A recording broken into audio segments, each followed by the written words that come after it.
नागपुर के इंदिरा माता नगर इलाके से देर रात शाम उपद्रव की घटना सामने आई है, जहां कुछ असामाजिक तत्वों ने खड़ी वाहनों को तोड़फोड़ कर दहशत फैलाई। प्रदर्शनकारियों ने अनुसार उग्रवादियों ने अचानक हमला करते हुए कार, बाइक और ऑटो के शीशे तोड़ दिए गए और मौके से फरार हो गए। इसी घटना के बाद इलाके में भय और दहशत का माहौल बना हुआ है। सूचना मिलते ही पुलिस मौके पर पहुंची और स्थिति को नियंत्रित किया। पुलिस ने अज्ञात आरोपियों के खिलाफ मामला दर्ज कर लिया है और आसपास के सीसीटीवी फुटेज खंगाले जा चुके हैं। पुलिस का कहना है कि जल्द ही आरोपियों की पहचान कर उन्हें गिरफ्तार किया जाएगा। इलाके में सुरक्षा बढ़ा दी गई है और गश्त तेज की गई है। माझ्या ऑटो रस्त्यावर उभा होता घराजवळ, हे चाकू काही हाकी घेऊन त्यांनी इकडून त्यांनी धावत गेले नाही, ऑटो फोडत गेले। किती लोकांची गाडी फोडली इथे?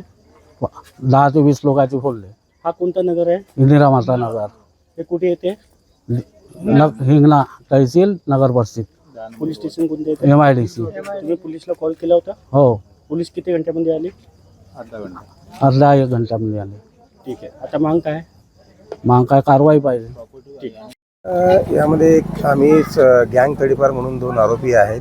त्यापैकी एक बाका म्हणून उर्फ बाका म्हणून नाव आहे त्याचं, तो एक आणि त्याचा मित्र, असे दोघेही अचानक शहरात आले आणि त्याची आई आणि तो एकटाच राहतो आणि त्याने अशा बऱ्याचशा गाड्या फोडलेल्या आहेत। या ठिकाणी आम्हाला माहिती मिळताच आम्ही आणि आमचा पूर्ण DB staff, API Bansod, Siam आणि पूर्ण DB स्टाफासह स्वतः मी या ठिकाणी हजर आहेत। या ठिकाणावरून सदर आरोपीचं लोकेशन घेऊन आम्ही रात्रीला नाकाबंदी करून वेगवेगळ्या ठिकाणी त्याला शोध घेत आहोत।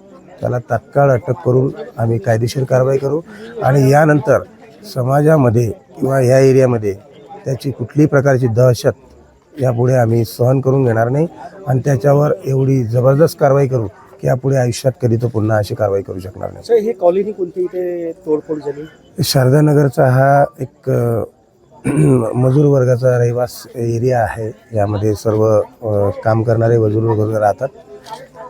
या एरियामध्ये त्याचं घर आहे, त्याच्या आईसोबत राहतो आणि या एरियामध्येच तो तडीपार आपण केल्यामुळे तो कधी नव्हत येत असतो आणि तो आल्यानंतर आपल्याला जेव्हा पकडलेला आहे त्यावेळेस त्याच्यावर कारवाई केलेली आहे आणि आज आम्हाला अशी तक्रार भेटली की असं कारवाई त्याने अशी तोडफोड केलेली आहे।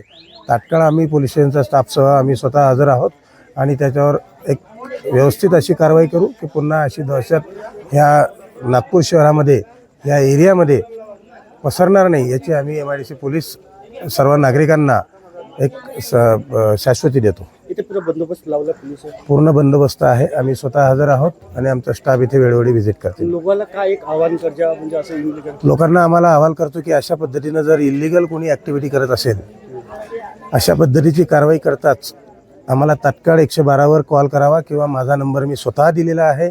त्यांनी डायरेक्ट मला कॉल केला, मी स्वतः माझ्या स्टाफसह हजर होईल।